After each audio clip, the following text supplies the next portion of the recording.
Bueno, hoy vamos a comenzar a ver el equilibrio ácido-base. En realidad seguimos en la unidad de equilibrio y todo lo que hemos visto hasta ahora de equilibrio se aplica exactamente igual cuando uno habla de un equilibrio ácido-base. Primero, ¿qué tendríamos que definir? ¿Qué características tienen los ácidos? O sea, tienen un sabor agrio, son corrosivos para la piel, enrojecen ciertos colorantes vegetales, disuelven sustancias, atacan a metales desprendiendo hidrógeno y pierden sus propiedades cuando reaccionan con una base, es decir, cuando se neutralizan con una base. Mientras que las bases tienen sabor amargo, son suaves al tacto pero corrosivos con la piel, dan un color azul en ciertos colorantes vegetales, precipitan sustancias disueltas por ácido, disuelven grasa y pierden sus propiedades al reaccionar con ácido. De hecho, el que disuelvan grasa es justamente de que las bases se utilizan, supónganse para destapacañería, se lo utiliza para la limpieza de la cocina, porque justamente disuelven las grasas. Entonces, por eso siempre se utilizan bases. ¿Cómo definimos las bases? O las bases y los ácidos. La definición la podemos hacer de acuerdo a Arrhenius, que ya en 1887 publica su teoría de disociación iónica, y él define que las sustancias que son electrolitos, es decir, que en disolución se van a disociar en cationes y aniones, y los identifica como ácido a toda sustancia que en disolución acuosa produce protones, y una base es cualquier sustancia que en disolución acuosa produce oxidrilos. Los electrolitos, que decimos que son compuestos que se ionizan, esa disociación, ¿cómo se produce? Si nosotros tenemos un ácido en disolución acuosa, nosotros vamos a tener el anión y se va a desprender el protón. El ácido clorhídrico, por ejemplo, que es un ácido, tendríamos que en disolución acuosa se produce cloruro y protones. El ácido sulfúrico en disolución acuosa produce sulfatos y protones.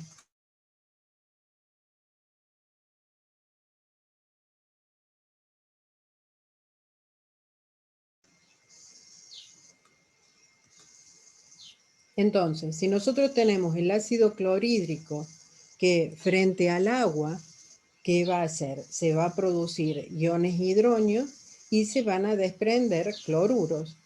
Estos iones hidronios o protones, como estaba caracterizado acá en esta disociación, es lo que le daría la característica del ácido. La base sería, en disolución acuosa, desprendería un catión y el hidroxilo o el oxidrilo. Es decir, por ejemplo, el hidróxido de sodio, que en disolución acuosa da cationes sodio más oxidrilos o hidroxilos.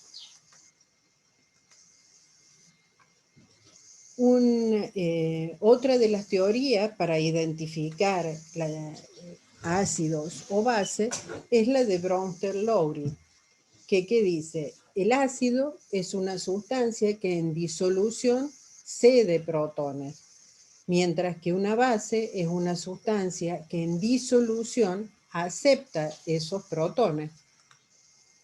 Por ejemplo, nosotros tenemos el amoníaco, que frente al agua se produce el ion amonio y desprende oxidrilo.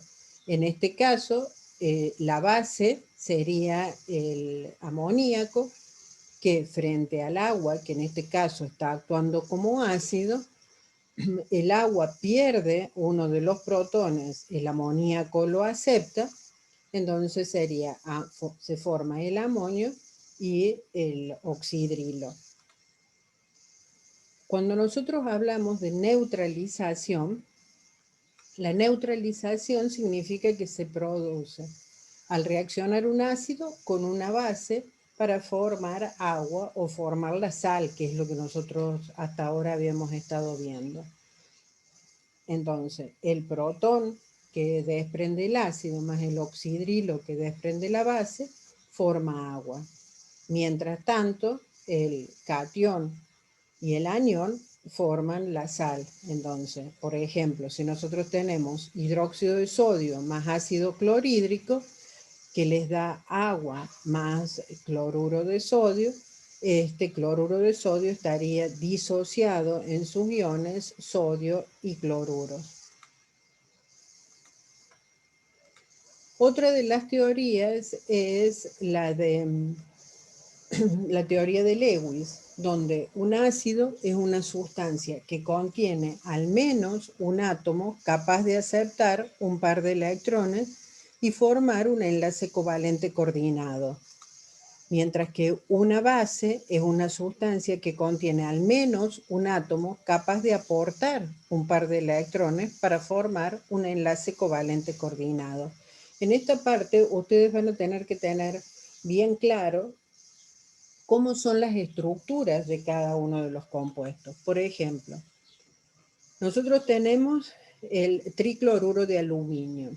Acuérdense que el aluminio o el boro que habíamos estado viendo tienen una de no completan su octeto, es decir, quedan rodeados por 6 electrones. Entonces, en este caso, el aluminio estaría actuando como un ácido, es capaz de aceptar los electrones que cedería la base. Mientras que el amoníaco, que tiene un par de electrones no enlazantes, sería la base, que sería quien cede esos electrones para formar este complejo. Fíjense que en este caso no está ni el ácido ni la base ni cediendo ni aceptando protones. Lo que estamos hablando acá es un intercambio de electrones. Entonces, en este caso, cualquier sustancia de que no tenga hidrógeno lo podemos caracterizar como un ácido o una base. ¿Qué es el par ácido base conjugado? Siempre que una sustancia se comporta como ácido, cede protones, tiene que haber otra que se comporte como base, es decir, que capture esos protones. Cuando un ácido pierde protones, se convierte en la base conjugada. Y cuando una base capta protones, se convierte en un ácido conjugado. Es decir, que nosotros siempre vamos a tener un par ácido-base conjugado. Por ejemplo, el amoníaco, ¿qué habíamos dicho? El amoníaco era una base. Al amoníaco lo podemos identificar como una base de Lewis en este caso. ¿Por qué? Porque el par de electrones que tiene el amoníaco es el que interviene en este caso. Entonces, el amoníaco es una base. Cuando acepta el protón del agua, forma el ion amonio. El ion amonio sería el ácido conjugado del amoníaco, en este caso la base. El agua acá está actuando como ácido. Como cede el protón, queda como oxidrilo, es decir, el ácido sería el agua y la base conjugada sería el oxidrilo. Cuanto más débil sea el ácido, mayor será la fuerza de su base conjugada. Y de manera similar, cuanto más débil sea la base, mayor será la fuerza del ácido conjugado. Y esto ya lo vamos a analizar un poquito más adelante.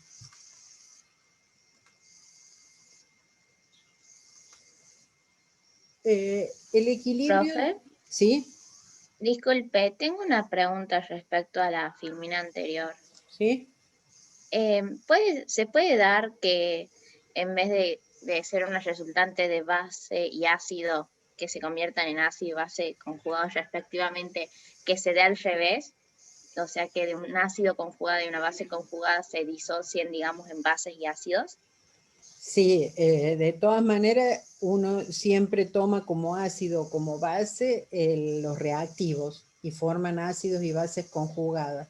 Pero sí ya lo vamos a ver cuándo puede ocurrir la reacción. Vos lo que estás planteando es si de acá yo puedo ir en aquel sentido. Claro.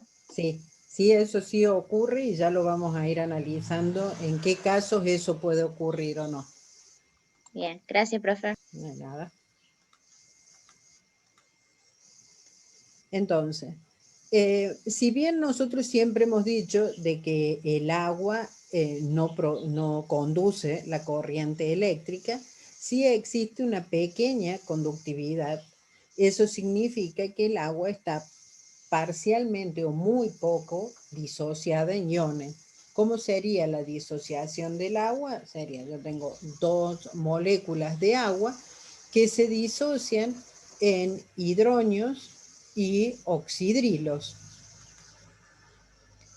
¿Cómo plantearíamos la K de equilibrio de acuerdo a lo que habíamos estado viendo hasta ahora? Sería la concentración o el producto de las concentraciones de los productos sobre la concentración o el producto de la concentración de los reactivos.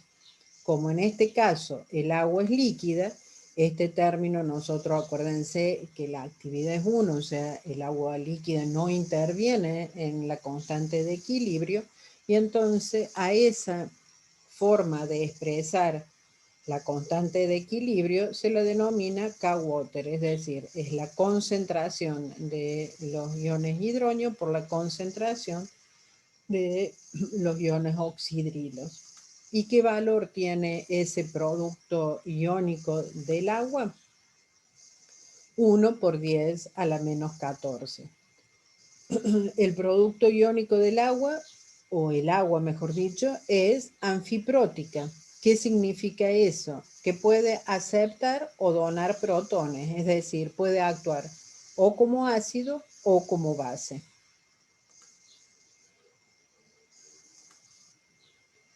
Entonces, la constante, lo que les decía recién, el K-Water, el producto de ionización del agua, a 25 grados centígrados es 1 por 10 a la menos 14, lo que implica que la concentración de protones y la concentración de oxidrilos es la misma y sería la raíz cuadrada de este número, o sea, la concentración de protones y de oxidrilos es 1 por 10 a la menos 7 molar. ¿A qué denominamos o qué medimos con el valor del pH? Con el pH lo que se mide es la concentración de protones o oxidrilos, de hidronios que tiene una solución. Entonces, para que tengan presente, cuando nosotros utilizamos el término P, este término significa menos logaritmo de lo que yo tenga acá. Nosotros en esta unidad vamos a utilizar mucho el P, pH, pK ácida, pK básica, etc. Bueno, entonces el pH es menos el logaritmo de la concentración de protones que yo tenga en esa disolución. El pOH es menos el logaritmo de la concentración de oxidrilos que yo tenga en esa disolución. Para el caso del agua pura, donde nosotros habíamos dicho o determinado que teníamos la misma concentración de protones y de oxidrilo, el pH sería igual a 7 en este caso. Es decir, yo tengo la misma concentración de protones que de oxidrilos.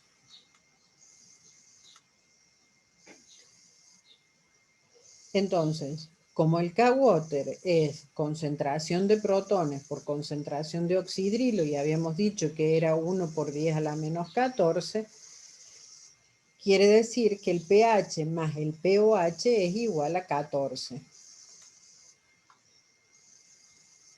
¿Qué hemos analizado nosotros acá? ¿Qué podemos deducir de todo esto? ¿O cómo podemos identificarlo? Las disoluciones son ácidas si la concentración de protones es mayor de 1 por 10 a la menos 7, es decir, si yo tengo mayor cantidad de protones que de oxidrilo, y el pH en este caso va a ser menor a 7. Que una disolución va a ser básica si la concentración de protones es menor a la concentración de oxidrilos y por tanto menor a 1 por 10 a la menos 7, y en este caso el pH sería mayor que 7. Y las disoluciones van a ser neutras, como la que decíamos recién del agua pura, cuando la concentración de protones y de oxidrilos sea exactamente igual. En este caso, entonces, la concentración de protones sería 1 por 10 a la menos 7 molar y el pH sería de 7. Para todos los casos, siempre se va a dar que el K-water es igual a la concentración de protones por la concentración de oxidrilos. Si la concentración de protones aumenta, la disociación sería ácida, como es lo que habíamos dicho recién. Y entonces la concentración, para mantener esto constante, la concentración, si esto aumenta, esto me tiene que disminuir para mantener el K-water en el valor de 1 por 10 a la menos 14. Otra como soluciones típicas, digamos, que podemos llegar a tener es el agua destilada, se encontraría en un pH neutro de 7, mientras que la leche, la cerveza, el jugo de limón se encontrarían dentro de los productos ácidos, el agua de mar, el amoníaco dentro de los productos básicos.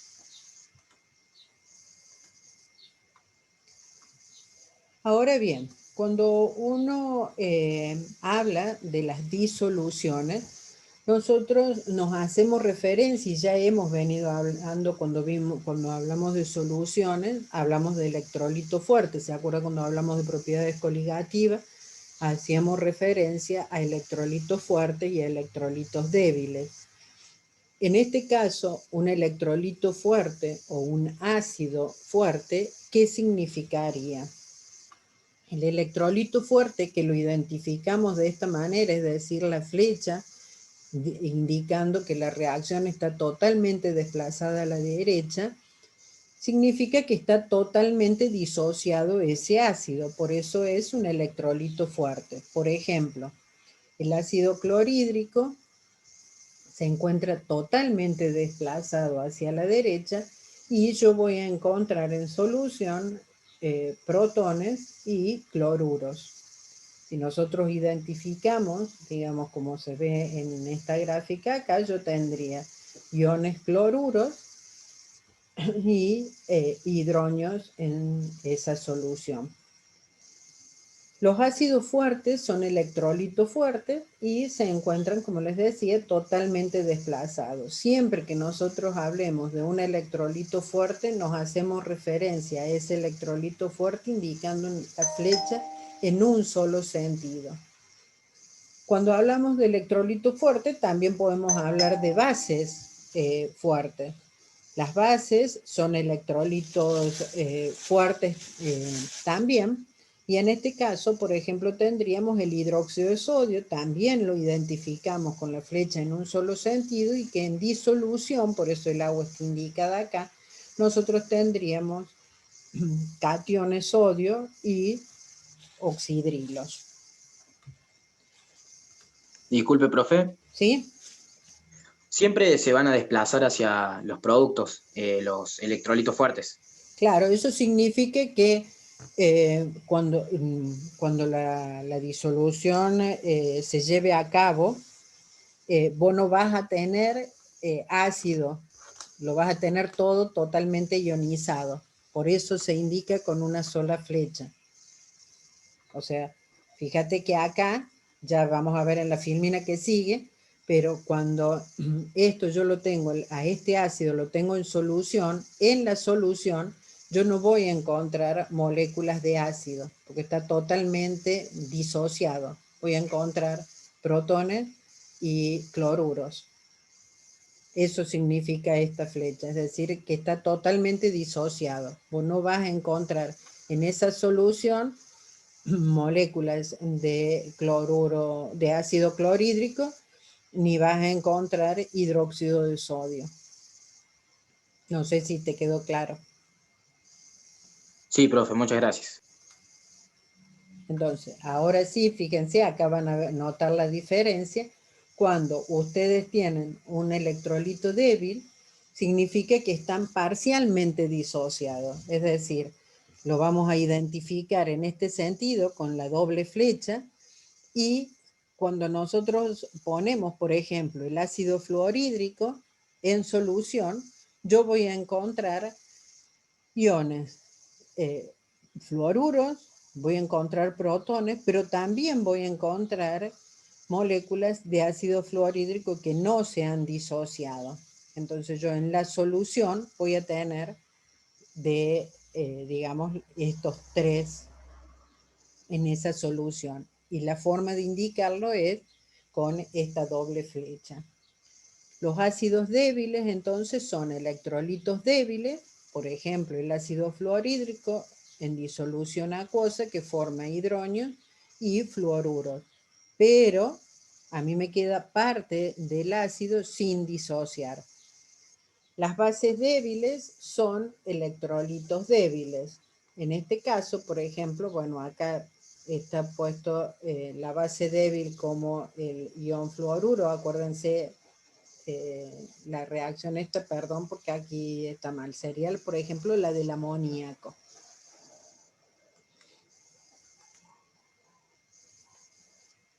Y a ver cómo la podemos trabajar. Les dice, calcular el pH y la concentración de bario, de protones y de oxidrilos en una disolución de hidróxido de bario, que es un electrolito fuerte y que tiene una concentración de 0,02 molar. Fíjense que por más que esté hablando de que es hidróxido de sodio, ¿por qué les pedimos la concentración de protones o de hidrógeno? ¿Qué significa eso? Yo tengo también la autoionización del agua. Como eso está en solución acuosa, yo siempre voy a tener la ionización del agua, que el aporte que me hace esta concentración de protones es muy baja, porque proviene de la autoionización del agua, pero siempre lo tengo que tener presente. Entonces, ¿cómo sería la resolución en este caso? El hidróxido de bario, que es un electrolito fuerte, por eso lo identificamos de esta manera, se va a disociar en iones bario y 2 oxidrilos. ¿Qué significa eso? Que inicialmente yo tendría esta concentración inicial del hidróxido de bario. Inicialmente no tengo nada porque recién pongo, digamos, que esa disolución se forme. En el cambio, ¿qué va a ocurrir?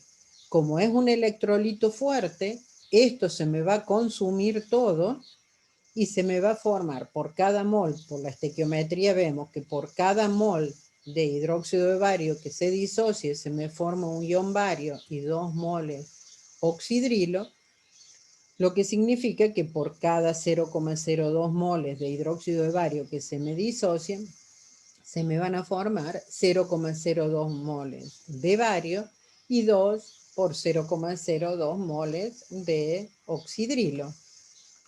Lo que implica que al final voy a tener de esto nada, porque se me consumió totalmente, porque es un electrolito fuerte y se desplazó totalmente el equilibrio hacia la derecha, 0,02 y 0,04. ¿Qué me pide acá? El pH y la concentración de iones. Entonces, la concentración de iones barios sería 0,02, la concentración de moles oxidrilo sería 0,04, la concentración de protones, ¿de dónde la sacaría? Del K-Water. O sea, concentración de protones por concentración de oxidrilo es 1 por 10 a la menos 14, lo que implica que la concentración de protones sería 1 por 10 a la menos 14 sobre la concentración de oxidrilo, y lo que me daría 2,5 por 10 a la menos 13.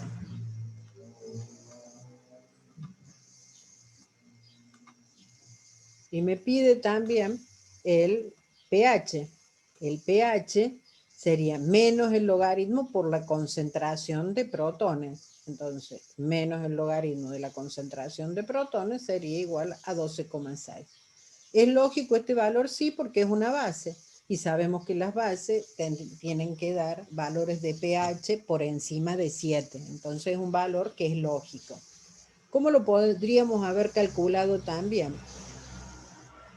Calcular el pOH, como yo tengo el valor de la concentración de oxidrilo, calcular el pOH y después restar ese valor a 14 y eso me daría el pH. De cualquiera de las dos formas le debe dar exactamente el mismo resultado. No sé si hay alguna pregunta. Sí, lo que preguntan es de dónde sacamos las concentraciones de los oxidrilos y de los hidronios. ¿Es la concentración de protones que dice siempre es la misma? ¿Es constante, digamos? No, se saca de la K-Water. La relación entre la concentración de oxidrilos y de protones o hidronios es la K-Water, porque es una constante de equilibrio a una temperatura determinada, a 25 grados centígrados. La concentración en este caso de los oxidrilos es porque está frente a una base fuerte, que quiere decir que está completamente ionizada, un electrolito fuerte. Dice, y esas concentraciones además las podemos sacar si tenemos el pH, el pOH y hacer la fórmula 10 a la menos pH o a la pOH, la base 10, ¿sí? Sí. Exacto. Otro modo de calcularlo, que no sea a través de la K-Water, es a través del antilogaritmo o la base 10 de menos el pH. Y también cuando usa la base 10 de menos pOH, es porque sabe que pH más pOH es igual a pK-Water, que es igual a 14.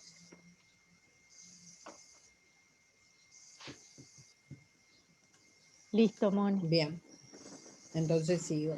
La otra sería que calculen el pH y la concentración de nitratos, protones y oxidrinos de una disolución, en este caso un ácido nítrico, que nos está diciendo que es un ácido fuerte, 0,02 molar.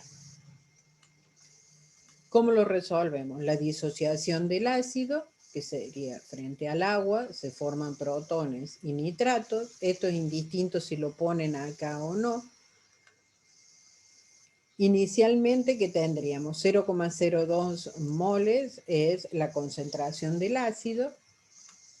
En el cambio, todo el ácido, como es un electrolito fuerte, todo el ácido se reacciona o se disocia, formando, en este caso, es por cada mol de ácido que se disocia, se forma un mol de protones y un mol de nitratos. Entonces, al final de la reacción, la concentración de protones y de nitratos serían exactamente igual a la concentración inicial del ácido. Entonces, la concentración de protones y nitratos sería 0,02 molar. La concentración de hidronios exactamente, de protones exactamente igual que recién, se saca de la autoionización del agua. La concentración de oxidrilo sería igual a 1 por 10 a la menos 14 sobre la concentración de protones, lo que nos daría 5 por 10 a la menos 13. De ahí, si nosotros calculamos, el pH sería menos el logaritmo de 0,02, o sea, 1,7. ¿Es un valor lógico? Sí, porque estamos hablando, nos dijo que era un ácido fuerte, lo que significa que el valor tiene que estar por debajo de 7. Profe, yo no entiendo cómo calculan el paso ese, lo de la concentración. ¿Esta o este? Sí. No, bueno, sí, o sea, en el cambio, ¿por qué te da en o sea, cómo sacas? O sea, en el cambio, ¿qué significa? Para que lo vean, es que a mí me va a reaccionar o se me va a disociar todo el ácido porque es un electrolito fuerte. Entonces, como este se me disocia todo, es decir, todo lo que yo puse, no voy a tener más nada. Y por cada mol de ácido que se disocie, se me forma un mol de protones y un mol de nitratos. Entonces, a esto lo pueden representar de esta manera o directamente hacen la relación. Por cada mol de ácido que se disocia, se forma un mol y un mol. O sea, esto es para que después se acostumbren a trabajar con los ácidos débiles. En este caso no es necesario que lo planteen acá como yo se los planteé. Simplemente pueden decir, como es un electrolito fuerte, por cada mol de ácido que yo ponga voy a tener un mol de protones y un mol de nitratos, entonces en este caso puse 0,02 molar, significa que voy a tener 0,02 molar de cada uno de los iones en los que se disocia. Ahora sí Sí, y profe, en la parte de abajo, cuando... ¿En esta? sí, ¿de dónde sale ese 1 por 10 a la -14? Ese es el producto de ionización del agua. Ah, ok. Es el ¿Siempre K-Water, usamos digamos. ese? Siempre usan ese porque es el que se usa a 25 grados centígrados y siempre usan ese valor. Ese valor, el producto de los protones por los oxidrilos, es decir, el K-Water, es 1 por 10 a la -14, siempre. Entonces de ahí despejan o protones u oxidrilos dependiendo de con lo que estemos trabajando. ¿Alguna otra duda?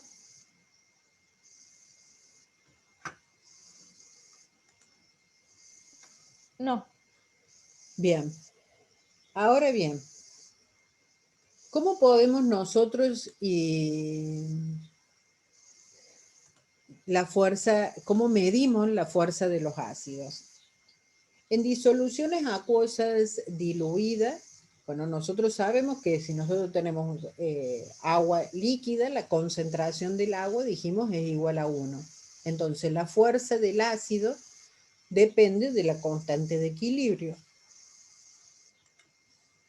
¿Cómo plantearíamos la constante de equilibrio para esta reacción? Este sería un ácido que frente al agua se disocia en aniones y protones. Fíjense que yo tengo esto, que me estaría indicando que una reacción que no está totalmente desplazada a la derecha, significa que a mí me va a quedar parte del ácido sin disociar. Entonces, ¿cómo plantearíamos el valor de Kc, de la constante de equilibrio? La concentración de protones por la concentración del anión sobre la concentración del ácido sin disociar. Eso es una constante de equilibrio, que en el caso de que sean ácidos, en lugar de llamarlo Kc, lo llamamos K ácida, digamos, Ka. Según el valor de Ka, podemos hablar de ácidos fuertes o de ácidos débiles. Si el Ka es mucho mayor de 100, significa que ese ácido es fuerte. Si el Ka es mucho mayor que 100, significa que yo tengo este valor es muy chiquito, lo que significa que prácticamente no me queda nada de ese ácido sin disociar. Entonces la reacción estaría desplazada totalmente a la derecha. En general, por ejemplo, si hablamos del ácido sulfúrico, del ácido nítrico, que son ácidos fuertes, se habla de un K infinito. ¿Por qué? Porque esto no tengo nada del ácido sin disociar. Entonces, el ácido es fuerte si el valor del Ka es mucho mayor de 100 y estará disociado casi en su totalidad. Si el Ka es menor a 1, significa que ese ácido es débil, porque si el Ka me da menor a 1, este valor significa que es grande. Si este valor es grande, significa que yo tengo mucho de ese ácido que no se me disoció. Entonces el valor del Ka ácido será un valor pequeño. Por ejemplo, el ácido acético, que es un ácido débil, tiene un valor de Ka de 1,8 por 10 a la menos 5. ¿Qué ácidos son débiles?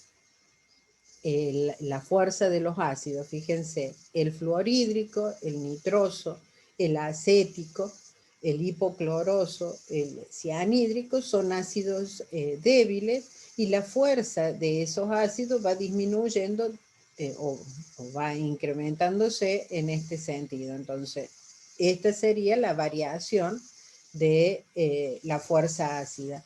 Pero si nosotros comparamos la base conjugada, acuérdense que dijimos que si el ácido era débil, su base conjugada iba a ser fuerte. Entonces, en ese sentido, la base conjugada iría en dirección contraria a la fuerza del ácido.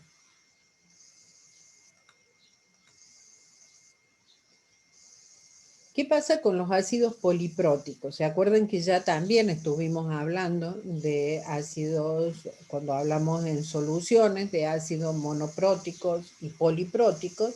¿Qué significa el poliprótico? Son aquellos que pueden ceder más de un protón cuando se disocian. Por ejemplo, el ácido carbónico es un ácido diprótico. ¿Por qué? Porque puede perder 2 protones. Entonces, en la primera disociación, ¿qué tendríamos? El ácido frente al agua forma el carbonato ácido, queda un ion carbonato ácido más un protón que se desprende. Ese carbonato ácido se vuelve a disociar formando el carbonato más el otro protón o el hidrógeno que se vuelve a desprender. Es decir, habrá tantos equilibrios como protones pueda desprender ese ácido. Si nosotros planteamos, tendríamos la constante para la primera disociación, que sería el Ka1, que estaría dado por la concentración de carbono, el producto de la concentración de carbonato ácido por los protones sobre la del ácido sin disociar, y el Ka2 sería la concentración de protones por la concentración de carbonatos sobre la del carbonato ácido. Acá estoy viendo que le falta un signo menos. Entonces, este valor de Ka1 es 4,2 por 10 a la menos 7 y el valor de Ka2 es 4,8 por 10 a la menos 11. Fíjense que la segunda disociación siempre es un ácido mucho más débil que la primera disociación. El Ka1 entonces es mucho mayor que el Ka2, salvo en disoluciones muy diluidas se puede considerar que la primera etapa de la disociación aporta toda la concentración de protones. Si no, tenemos que calcular trabajando con los dos valores de K. Las constantes sucesivas siempre van a ir disminuyendo. ¿Dónde encontramos, porque eso no olvidé de decirle, dónde encontramos los valores estos de Ka, tanto recién que les nombraba el 1,8 por 10 a la menos 5 del acético o este del ácido carbónico? Lo tienen en una tabla donde figuran en la guía que ustedes tienen todas las constantes de equilibrio de disolución acuosa separadas en constante de ácida y constante básica, es decir, Ka y Kb. O sea, estos valores están tabulados.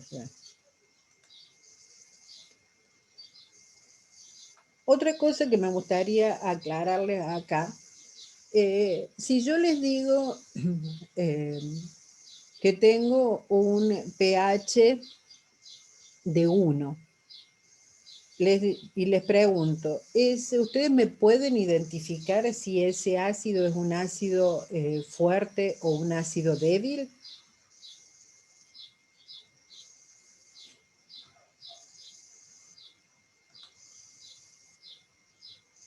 ¿Alguno se anima a contestar?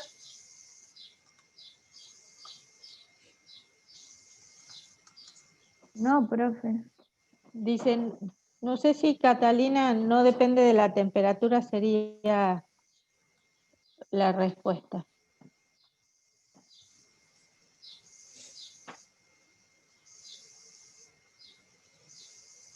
Seguí vos, Moni. Bien. O sea, cuando uno habla del pH, el pH que me dice qué concentración yo tengo de hidrógenos, o sea, o de oxidrilo, dependiendo si estamos hablando de un ácido o de una base. Si yo quiero identificar un ácido, si es fuerte o es débil, el valor del pH no me dice absolutamente nada de la fuerza del ácido. Con lo que yo mido la fuerza del ácido para saber si está totalmente desplazado a la derecha, es decir, ese ácido está totalmente ionizado, es el valor de Ka. O sea, con el valor del pH yo puedo decir de que tengo un ácido muy concentrado, tengo una concentración alta de protones, pero no significa absolutamente nada la cantidad o la fuerza que tiene ese ácido. Para poder yo identificar la fuerza del ácido necesito saber el valor que tiene el K ácido. Entonces eso márquenlo y remárquenlo porque es muy importante que identifiquen el ácido de esa manera. La fuerza del ácido se los va a dar el valor del K ácida o la fuerza de la base, el valor del K básico. Otro dato importante es qué porcentaje de ese ácido está ionizado y cómo calculamos ese porcentaje de ionización teniendo en cuenta la concentración del ácido ionizado en el equilibrio sobre la concentración inicial del ácido por 100, eso me estaría indicando a mí el porcentaje de ionización de ese ácido o de esa base. Entonces, la concentración inicial del ácido lo podemos identificar de esta manera.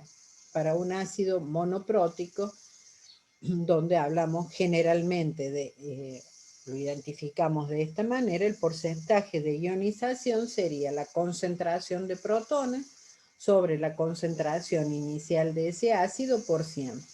Y si ustedes se fijan cómo varía el porcentaje de ionización, mientras más la concentración inicial vaya aumentando, el porcentaje de ionización va a ir disminuyendo. Mientras que si hablamos de un ácido fuerte, el ácido fuerte yo tendría el 100% ionizado. El equilibrio está desplazado totalmente hacia la derecha.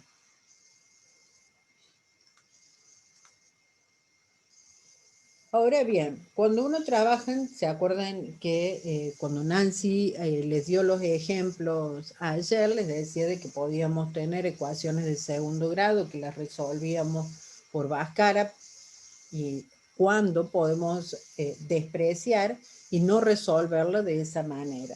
Yo le traje 3 ejemplos diferentes de concentraciones iniciales para que ustedes sepan analizar cuándo pueden despreciar o no, o qué suposiciones podemos llegar a hacer. Supongamos que tenemos el ácido acético, que es un ácido monoprótico. El ácido acético tiene una fórmula de este tipo, donde este sería el protón que pierde en la disociación, formándose el ion acetato y protones. El valor del K ácido de este ácido, ¿qué sería? Concentración de los protones por la concentración del acetato sobre la concentración del ácido que no se ha disociado, y por tabla sacamos que ese valor es 1,8 por 10 a la menos 5. ¿Qué suposiciones podemos hacer? Que todos los protones provienen de la disociación, o sea, los protones nosotros, ¿estos de dónde van a provenir? de la disociación del ácido, pero también de la autoionización del agua. Y podemos suponer, o una de las suposiciones sería, de que todos los protones provienen de la disociación del ácido, ya que la cantidad que aporta la autoionización del agua es un valor muy pequeño y por lo tanto generalmente la concentración de protones que aporta el ácido siempre es mucho más grande que la cantidad de protones que provienen de la autoionización del agua. Entonces, la primera suposición sería que la concentración de protones es igual a la concentración de acetato, como que todos los protones provienen de esta disociación y no tenemos en cuenta la que aporta el agua. La segunda suposición es de que la concentración del ácido toma la concentración inicial, debido a que, como son ácidos débiles, se disocian muy poco. Entonces vamos a ver tres casos. Un caso donde la concentración, para no volver a escribir toda la fórmula del ácido acético, lo simplifique de esta manera. Y en el primer caso es la concentración del ácido acético con una concentración de 1 molar. Siempre que trabajemos con disociaciones ácidas, con ácidos débiles fundamentalmente, lo tenemos que hacer como se los voy a plantear acá. O sea, yo tengo la disociación del ácido. Inicialmente dijimos que tenemos una concentración 1 molar, o sea que no voy a tener nada de protones y de acetato. En el cambio, ¿qué va a pasar? Se me va a disolver una cantidad X, que no sé cuál es esa cantidad X. ¿Y qué se me va a formar? Si se me disuelve X, se me forma X de protones y X de acetato. ¿Por qué? Porque es 1 a 1. O sea, por cada ácido acético que se disocia, se me forma un mol de acetato y un mol de protones. Entonces, en el cambio o en el equilibrio, perdón, ¿qué tendría? La concentración inicial menos X, en este caso protones tendría X y acetato tendría X. Planteamos la K, en este caso del K ácido del ácido acético, que habíamos dicho que era 1,8 por 10 a la menos 5, y teniendo en cuenta las suposiciones, ¿qué podría decir? Reemplazando por estos valores, me queda X al cuadrado sobre 1 menos X. O esto lo resuelvo por Bhaskara, o, para no complicarme tanto la existencia, nosotros dijimos que yo puedo suponer que en el equilibrio, es decir, esto en lugar de utilizar de esta manera, en el equilibrio puedo considerar, como es un ácido débil, de que despreciar este valor de X y tomar como la concentración inicial directamente. Entonces, al tomar la concentración inicial directamente, de ahí despejo X y me quedaría X es igual al K ácido por 1 raíz cuadrada. Entonces, la concentración de protones o la concentración de acetato, que es exactamente lo mismo, estaría dado por 1 por 1,8 por 10 a la menos 5 raíz cuadrada de todo esto, lo que me daría 4,24 por 10 a la menos 3. ¿Qué verificamos ahora? A ver si las dos suposiciones que habíamos hecho estuvieron bien hechas. ¿Cuál era la primera suposición? Que la concentración de protones provenía toda de la disociación del ácido. Entonces, la primera suposición habíamos hecho que la concentración de protones era igual a la concentración de acetato. Y si comparamos este valor, 4,24 por 10 a la menos 3, con la disociación del agua, el producto de ionización del agua, que es 1 por 10 a la menos 7, vemos que es un valor mucho más grande. Entonces, estuvo bien esta suposición. Fue válida la suposición que hicimos. ¿Cuál era la segunda suposición? Que la concentración del ácido era igual, en el equilibrio, era igual a la concentración inicial. Por lo que 1 menos 4,24 por 10 a la menos 3, nosotros supusimos que era prácticamente 1, que fue esta suposición que hicimos acá. ¿Y cómo tenemos que verificar eso? Tenemos que tener un porcentaje de error, teniendo en cuenta la ionización del agua, menor al 5%. Entonces, calculamos y vemos el X que nosotros calculamos, es decir, lo que nosotros dijimos que se ionizó sobre la concentración de ácido inicial por 100, el valor que les dé ahí tiene que ser menor al 5%. En este caso vemos que nos dio 0,424, o sea, mucho menor que el 5%, o sea que esa suposición es válida. Entonces, está bien resuelto teniendo en cuenta las suposiciones que nosotros hicimos. Ahora, otro caso, la misma reacción,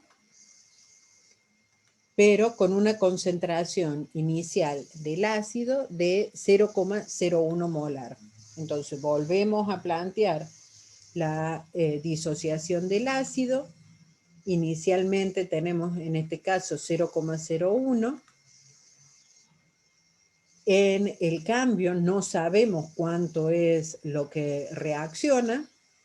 Entonces en el equilibrio tendríamos la concentración inicial menos X, X y X, lo que reemplazándolo en el valor del K ácido y teniendo en cuenta las suposiciones que habíamos hecho, que la concentración de protones es igual a la concentración de acetato y que este término lo podríamos despreciar, planteamos el valor del Ka de esta manera.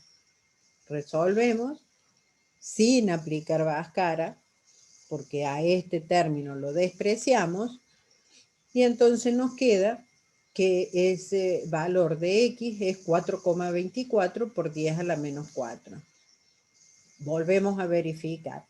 La primera suposición que hicimos, que la concentración de protones la podíamos tomar directamente la que proviene del ácido, es decir, que el agua no aporta protones al medio, entonces vemos que el 4,24 por 10 a la menos 4 es mucho mayor que lo de la autoionización del agua. Entonces fue válida esa suposición.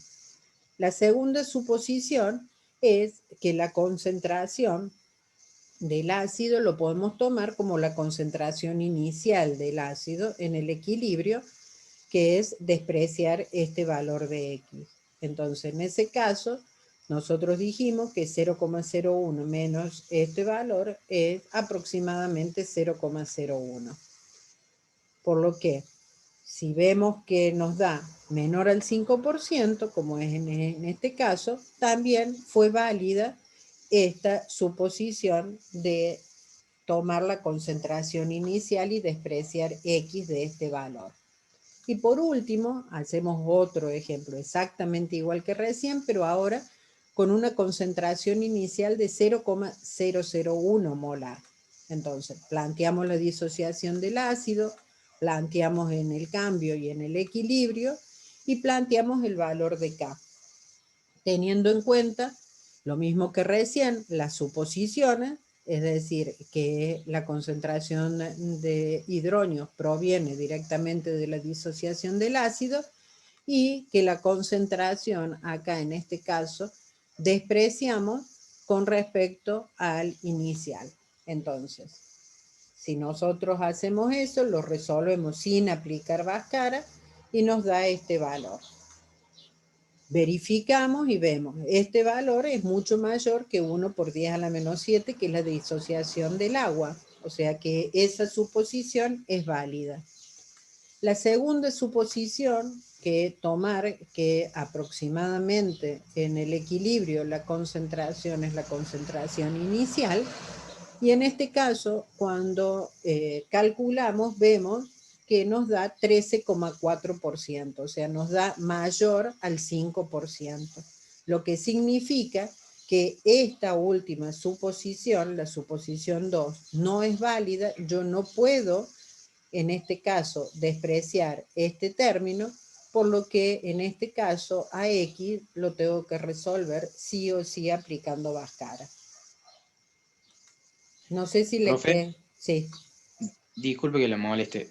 Quería consultarle, disculpe si es una pregunta medio tonta, en el ejercicio ahí había puesto que el valor de la constante ácida, si no me equivoco, era 1,8 por 10 a la menos 5. Sí. ¿Eso es uno de los valores que están tabulados ya y lo Sí, encontramos en sí, la sí. tabla? Sí, sí, es el valor de la tabla, es la constante de, de disociación del ácido acético. En Claro, la que ahí tabla... lo tuvimos en cuenta porque despreciamos el valor del agua, o sea, simplemente tomamos en cuenta el No, valor del... este valor lo vas a tener siempre. O sea, acá va a ser la diferencia de que vos tomas, porque si no acá yo tendría que tener en cuenta la cantidad de protones que me aporta el agua. Lo que nosotros suponemos es de que estas dos concentraciones son iguales porque los protones provienen todos de la disociación del ácido y que esto podemos despreciar esta X tomando de que en el equilibrio es tan poco lo que se disocia que en el equilibrio la concentración que podemos tomar es la concentración inicial del ácido. Esas son las suposiciones. Pero si vos te fijas en los tres ejemplos que les di, el valor es este, ese es el valor del K ácido. Si es a 25 grados centígrados, ese valor no se modifica. Vos con este dato vas a trabajar siempre.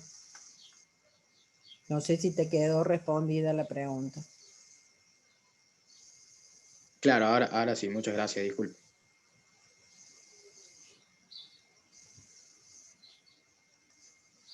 A ver, veamos otro ejemplo.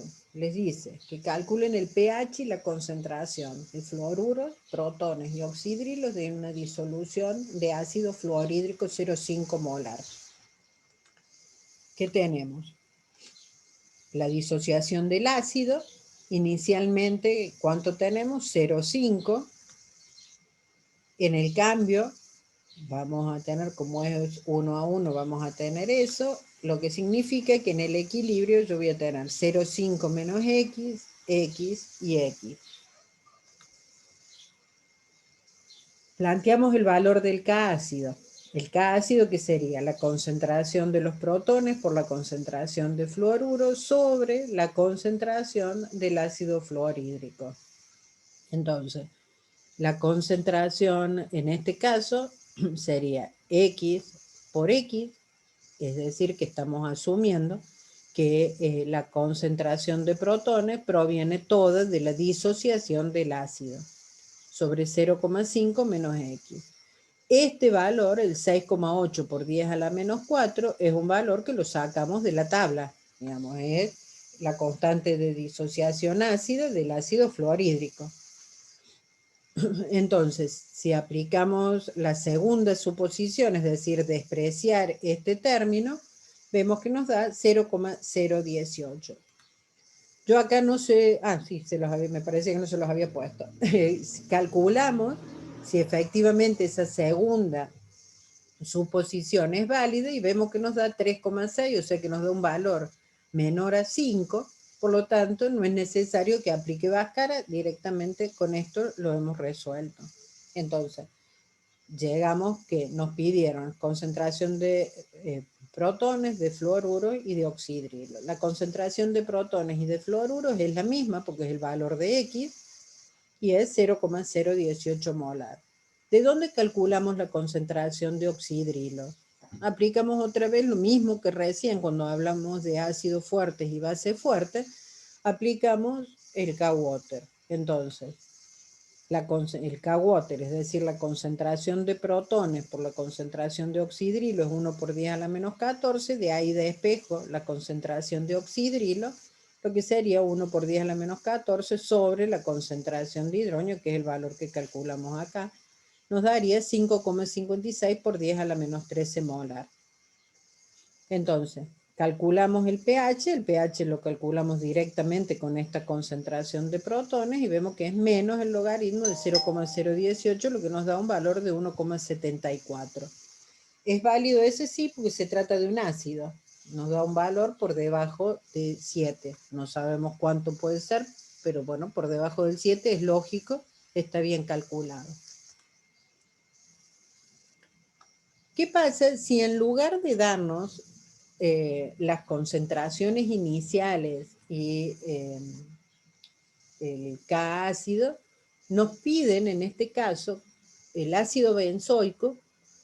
Nos dice que está ionizado en un 0,8% en una disolución 1 molar y nos piden que calculemos el valor del K ácido. Planteamos, en este caso, bueno, le reemplacé benzoico de esta manera y benzoato de esta manera para no tener que escribir todo. Entonces, el ácido benzoico frente al agua se desprenden protones y benzoato. La K ácida sería la concentración de protones por la concentración del benzoato sobre la del ácido sin disociar.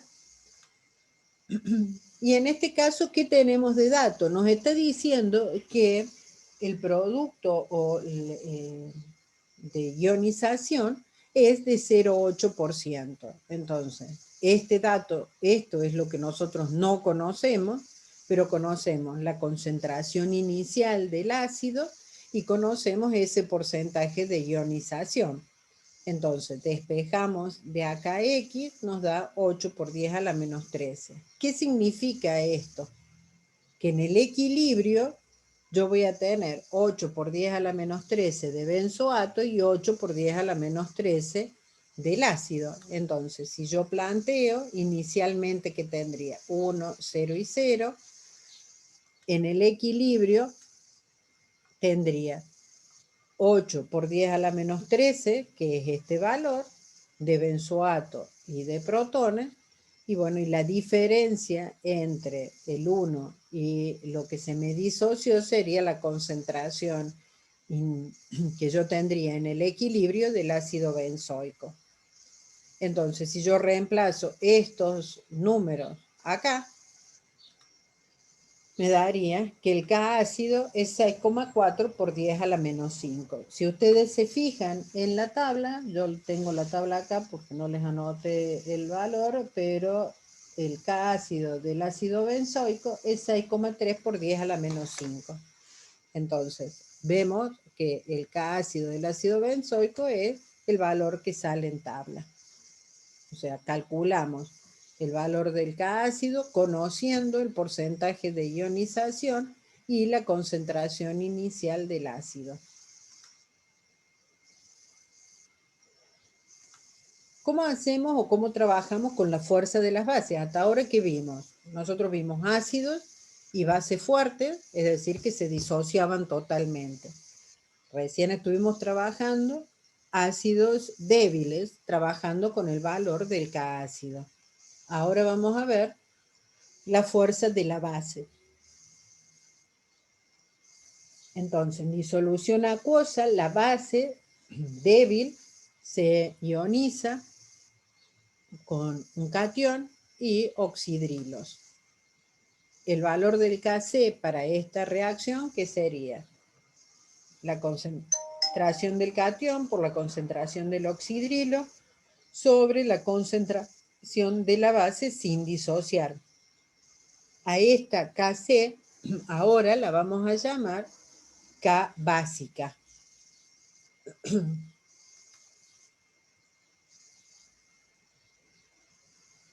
Yo recién les decía de que habíamos definido pH y que también podemos definir pK ácida o pK básica. Les vuelvo a decir, siempre que tenga el P, significa que es menos el logaritmo de la concentración o de lo que yo tenga diferenciándome en este caso. El pK ácida sería menos el logaritmo de K ácida. El pK básica sería menos el logaritmo de K básico. Entonces, cuanto mayor es el valor de Ka o Kb, mayor es la fuerza del ácido o de la base. Cuanto mayor es el valor de pKa o pKb, menor sería la fuerza de ese ácido o de esa base. Y a ver si aplicamos ahora con una base, ¿cómo trabajaríamos? Me dice que calcule el pH de una disolución 0,075 molar de amoníaco.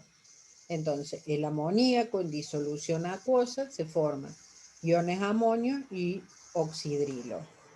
Inicialmente tendría 0,075 molar 0 y 0, y en el cambio no sé cuánto es lo que me reacciona de este ácido, cuánto se me forma de este catión y cuánto se me forma del oxidrilo. Entonces, en el equilibrio, que tendría 0,075 menos X, X y X.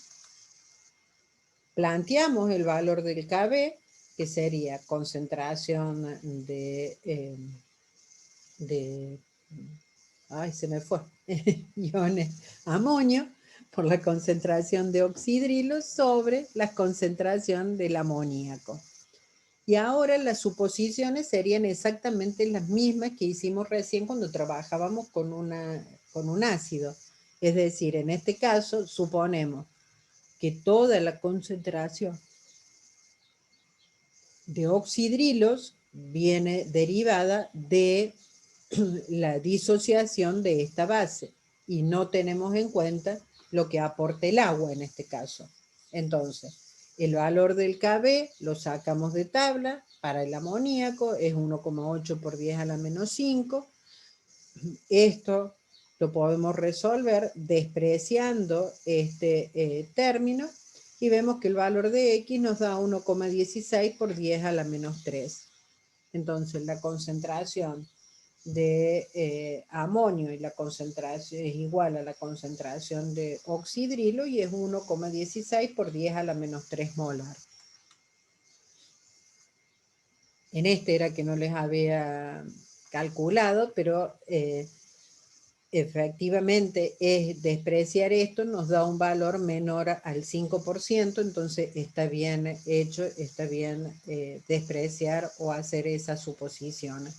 Entonces, ¿de dónde calculamos? Para calcular el pH, o calculamos el pOH de este valor y después a ese número se lo restamos a 14, o calculamos la concentración de hidrógeno con el K-Water, que sería, concentración de hidrógeno sería 1 por 10 a la menos 14 sobre la concentración de oxidrilo, lo que nos da 8,62 por 10 a la menos 12. El pH en este caso nos da 11,06. ¿Es lógico este valor? Sí, porque el amoníaco dijimos que era una base. Entonces, si es una base, nos tiene que dar por encima de 7. Entonces, este valor es lógico. Ahora bien, ¿cómo nosotros podemos identificar ácidos y bases fuertes, débiles? ¿Cómo en general podemos tratar de analizar cómo varía la fuerza de los ácidos? ¿Qué tenemos que tener en cuenta para saber si un ácido es fuerte o no y qué influye para determinar esa fuerza del ácido? Una es la polaridad del enlace. La otra es la fuerza del enlace con el protón, se supone, porque justamente estamos viendo que el protón se desprenda con facilidad. Y la otra es la estabilidad de la base conjugada. Vamos viendo uno por uno. Cuando uno habla de polaridad del enlace, una molécula que contiene hidrógeno transfiere un protón si ese enlace está polarizado, es decir, si al estar polarizado es fácil que se rompa y se desprenda ese protón. También la fuerza del enlace. Supongamos que nosotros tenemos estos haluros que tienen acá. Fíjense, el ácido fluorhídrico, clorhídrico, bromhídrico y iohídrico. Fíjense la fuerza del enlace, o sea, la fuerza de este enlace en entalpías es 567 kJ por mol, o sea, es una fuerza del enlace muy grande. ¿Eso qué me está indicando? Que si la fuerza, en este caso, que son compuestos binarios, la fuerza con la que el flúor está unido al hidrógeno es tan alta, significa que no va a ser sencillo de que el fluorhídrico desprenda fácilmente este protón. Por lo tanto, ese ácido va a ser un ácido débil. A medida que nosotros vamos descendiendo en la tabla, vemos que las entalpías de enlace van disminuyendo. Entonces, estos son ácidos fuertes y la fuerza de este va a ser, del biohídrico, va a ser superior a la del clorhídrico. Es decir, si nosotros comparamos todos estos ácidos, el ácido fluorhídrico tiene una fuerza ácida mucho menor que cualquiera de estos tres. Y si nosotros lo analizamos en la tabla periódica, a medida que descendemos en la tabla periódica o a medida que la electronegatividad disminuye, la fuerza del ácido aumenta, porque si el halógeno es muy electronegativo, como es en el caso del flúor, lo va a atraer con tanta fuerza al protón que no va a ser factible de que se desprenda fácilmente. A medida que nosotros vamos descendiendo en la tabla periódica, acuérdense que las electronegatividades van disminuyendo. Al ir disminuyendo la electronegatividad, va disminuyendo la fuerza de ese enlace y por ende el protón se va a desprender más fácil. Lo otro es la estabilidad de la base conjugada. ¿Qué sería la estabilidad de la base conjugada? En este caso, cuando se disocia el fluorhídrico, ¿cuál sería mi base conjugada? El ion fluoruro. Entonces, si ese ion fluoruro es muy estable, no va a ser factible de que ese ácido sea débil.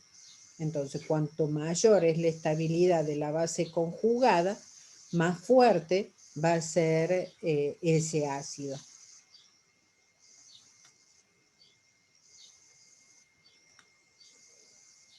¿Qué pasa si nosotros comparamos hidruros binarios?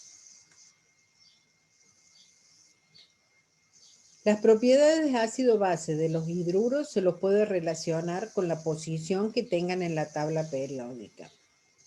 En una fila de hidruros más básicos, que están a la izquierda, y los más ácidos están a la derecha.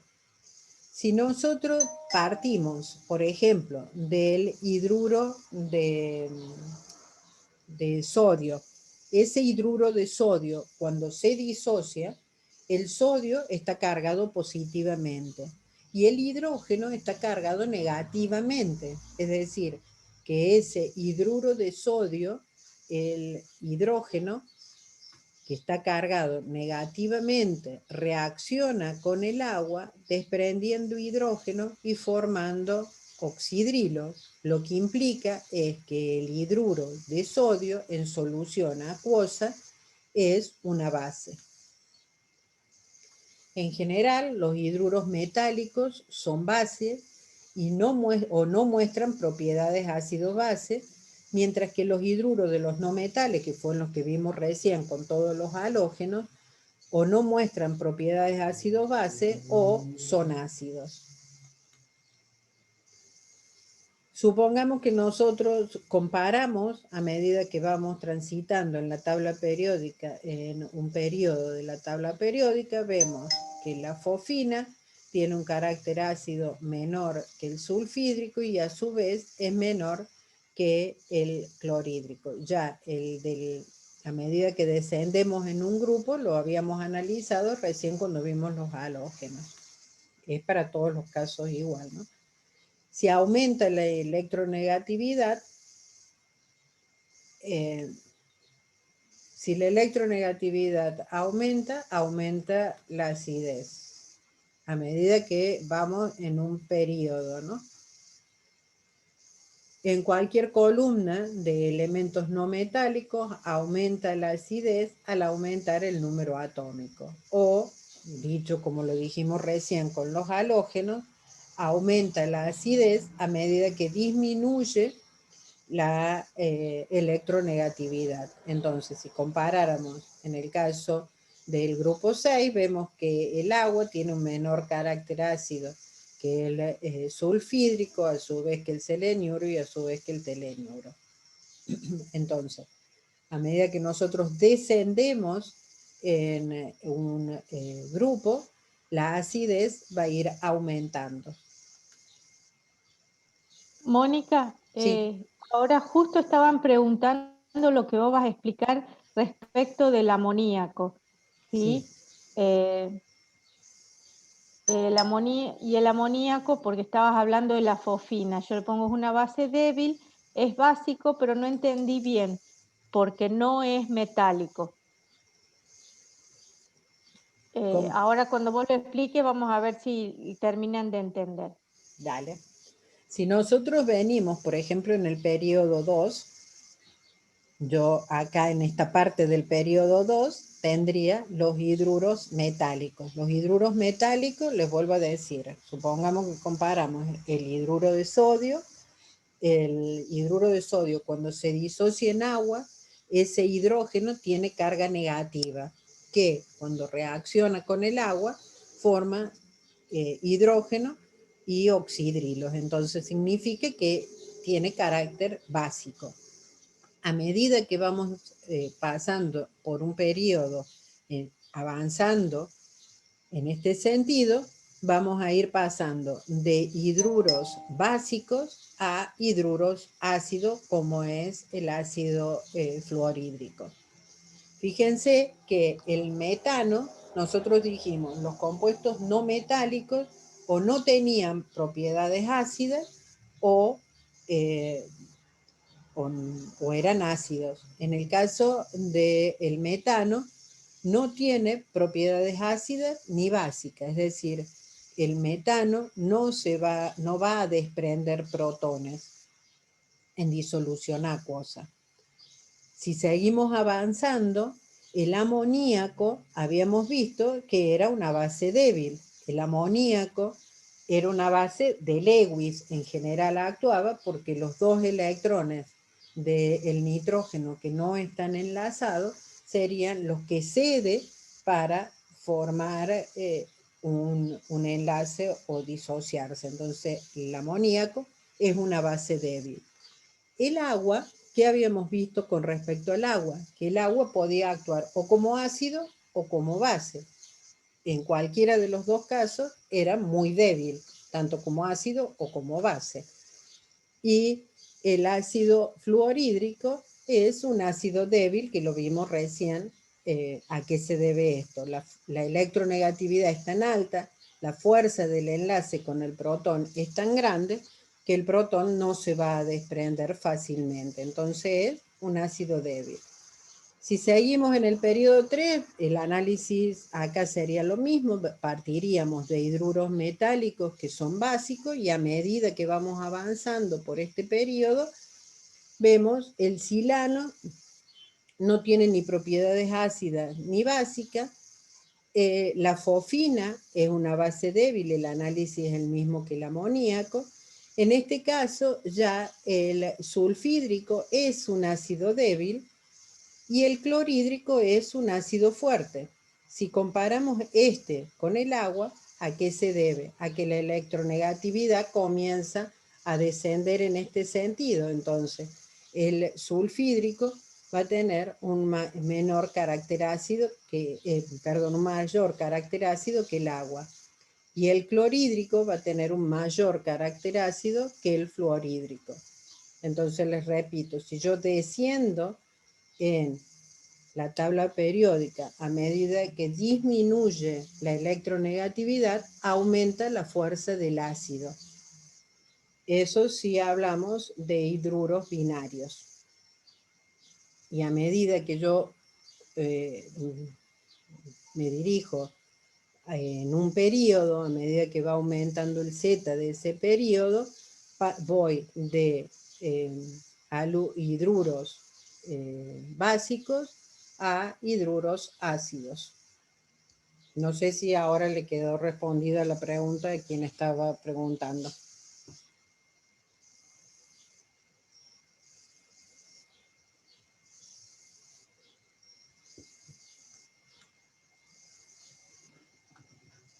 Ahora veamos, ¿les quedó respondido entonces?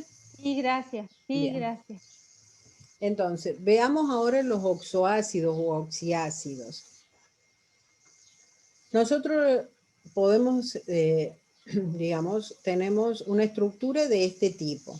Primero vamos a analizar, aunque acá el título dice oxiácido, pero primero vamos a analizar una cosa. ¿Qué pasa si este I, como les pregunta acá, qué sucede si I es un metal, como por ejemplo sodio, potasio, magnesio? Si I es un metal.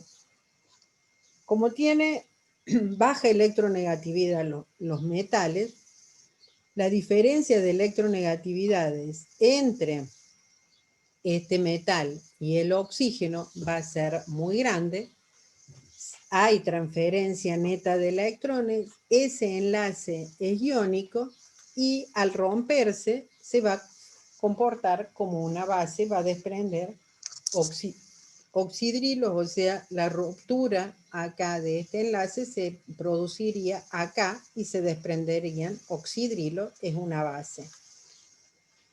Entonces, fíjense, el hidróxido de potasio se desprendería en potasio y oxidrilo, la ruptura se produciría acá porque la diferencia de electronegatividades acá es muy grande, entonces se forma un compuesto iónico, los electrones estarían totalmente desplazados hacia el oxígeno y la ruptura se produce ahí, sería una base. Ahora, ¿qué pasa si esta I es un no metal?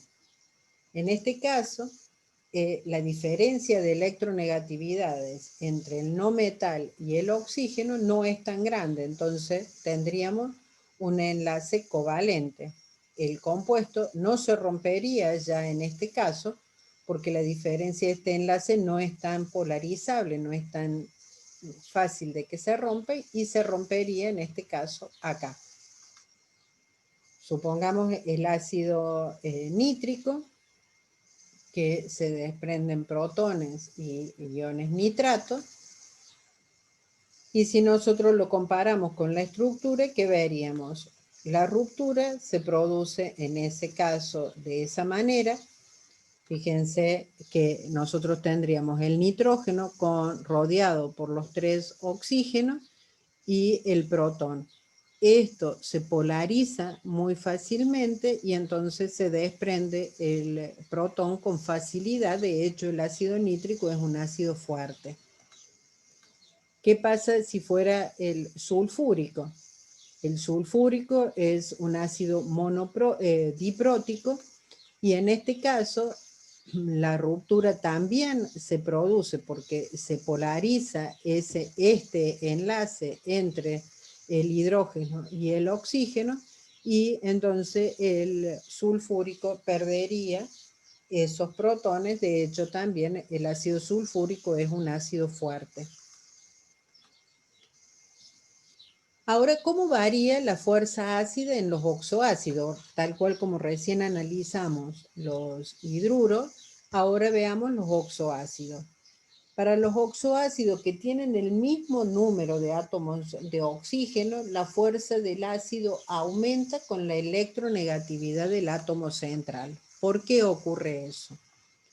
Si me aumenta la electronegatividad del átomo central, en este caso, es más parecido a la electronegatividad del oxígeno y por ende el enlace se polarizaría más fácilmente y se desprende con mayor facilidad el protón.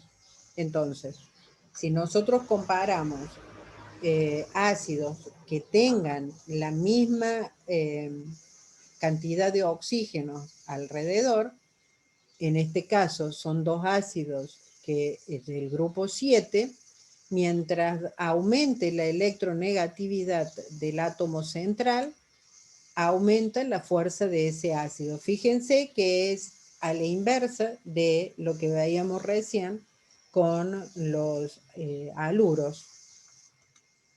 Entonces, supónganse, nosotros tenemos el ácido hipocloroso, si lo comparáramos con el hipobromoso, lo que ocurre es de que al aumentar la electronegatividad del átomo central, aumenta, digamos, esa atracción y se polariza más esta interacción entre el cloro y el oxígeno y por ende es fácil de desprender el protón.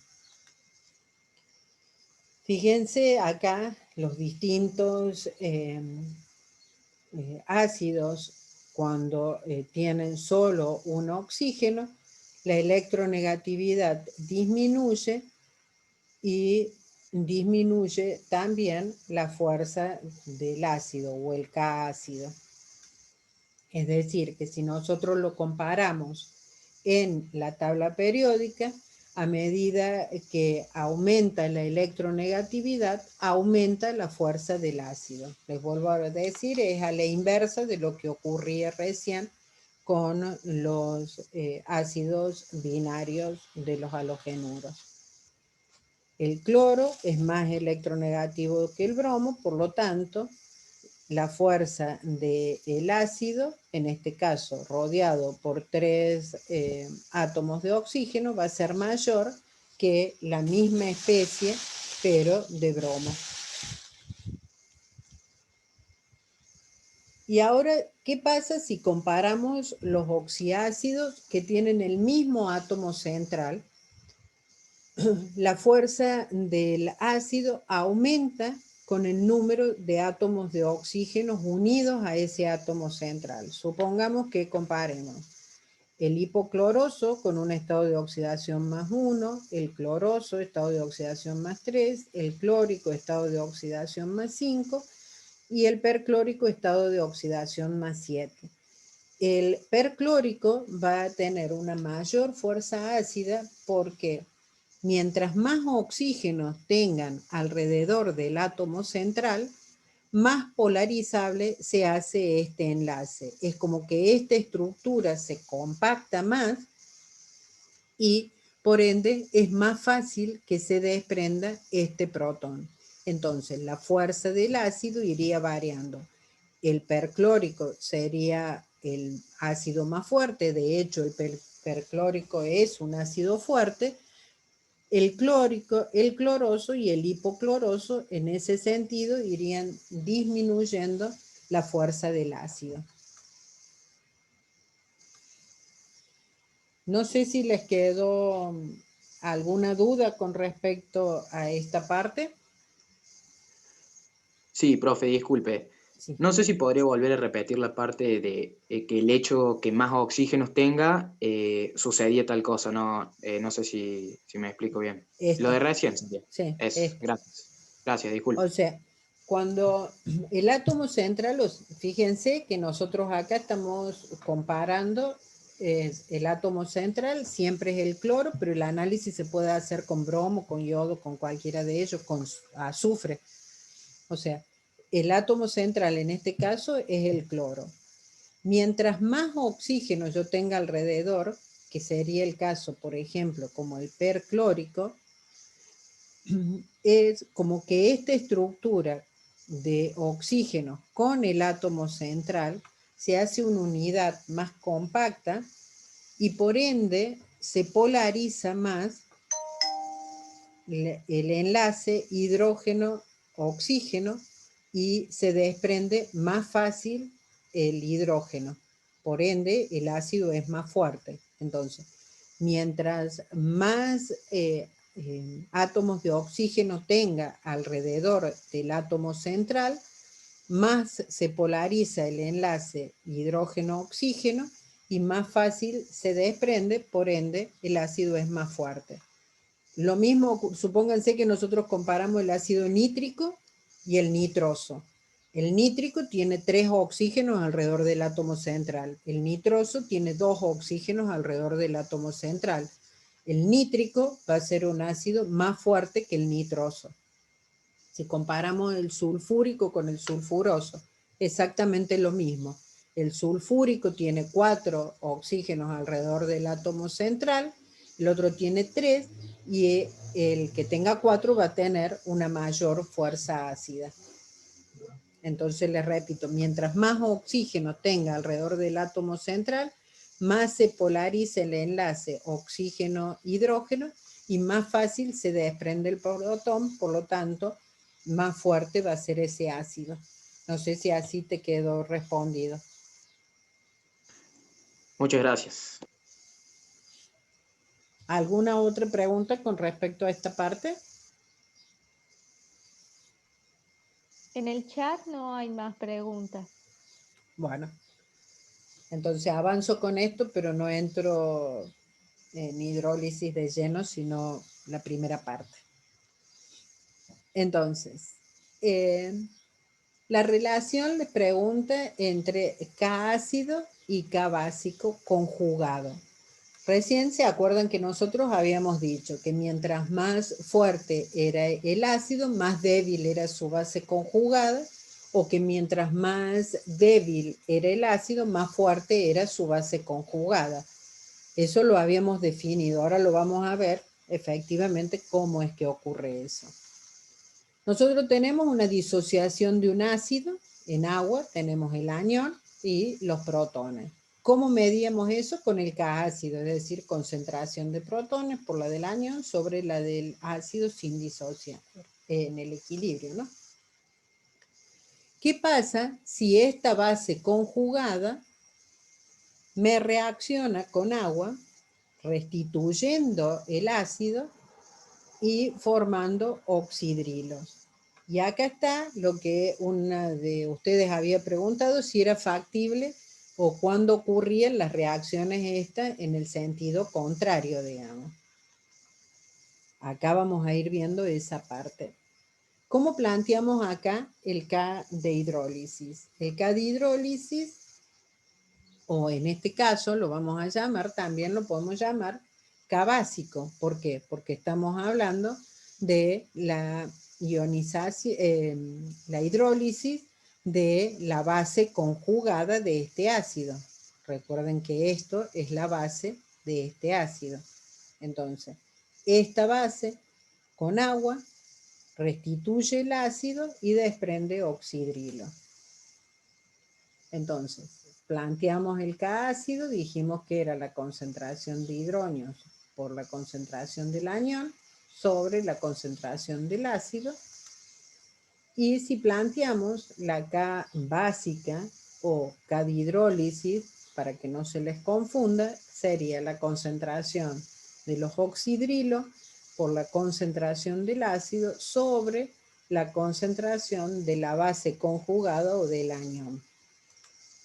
Y si nosotros hacemos este producto de K ácido por K básico, vemos que se nos van a simplificar los aniones, se nos van a simplificar los ácidos y nos va a quedar que K ácido por K básico conjugado o K de hidrólisis es igual a la concentración de protones por la concentración de oxidrilos, o sea que eso va a ser igual al K-water.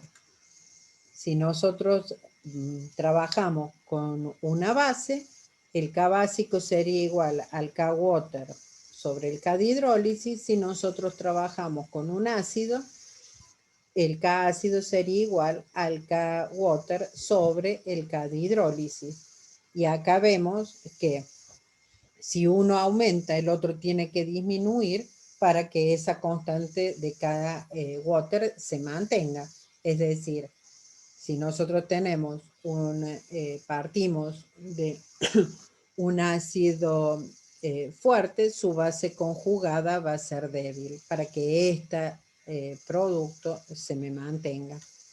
Entonces, en la práctica, esta relación de que K ácida por K de hidrólisis es igual a K water, ¿qué significa? Si un ácido es fuerte, su base conjugada tiene que ser débil para que este producto se me mantenga constante. Si un ácido es débil, su base conjugada debe ser fuerte, igual que recién, para que ésta se me mantenga constante en el valor de 1 por 10 a la menos 14. Entonces, a la constante del ácido o base conjugada en la reacción en la del agua se la denomina constante de hidrólisis. Ustedes lo pueden encontrar en los libros, en muchos libros, como K básica, de K básica conjugada o K ácido conjugado. Para nosotros normalmente, directamente, lo llamamos K de hidrólisis para evitar que se les confunda con el K ácido y el K básico normal que estuvimos trabajando hasta recién.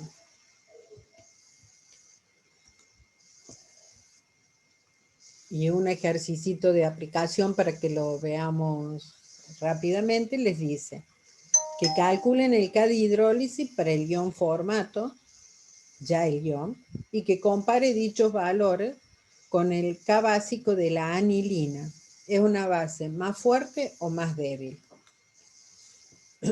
El ácido fórmico en agua se desprende, se disocia en ion formiato y protones, con un K ácido de este valor. El K de hidrólisis, ¿qué sería? Este ion formiato, cuando reacciona con agua, que restituye el ácido y forma oxidrilos. El K de hidrólisis es lo que me están pidiendo de datos. Entonces, el K ácido, dijimos que era igual al K water sobre el K de hidrólisis. Despejamos el K de hidrólisis, o sea que sería K water sobre K ácido. Y eso nos da un K de hidrólisis de 5,56 por 10 a la menos 11.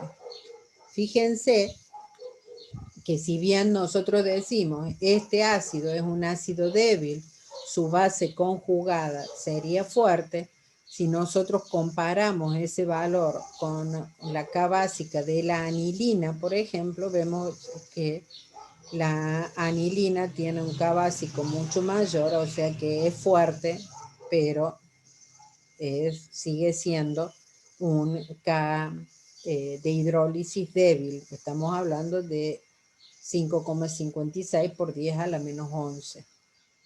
Entonces, este es como para que tengan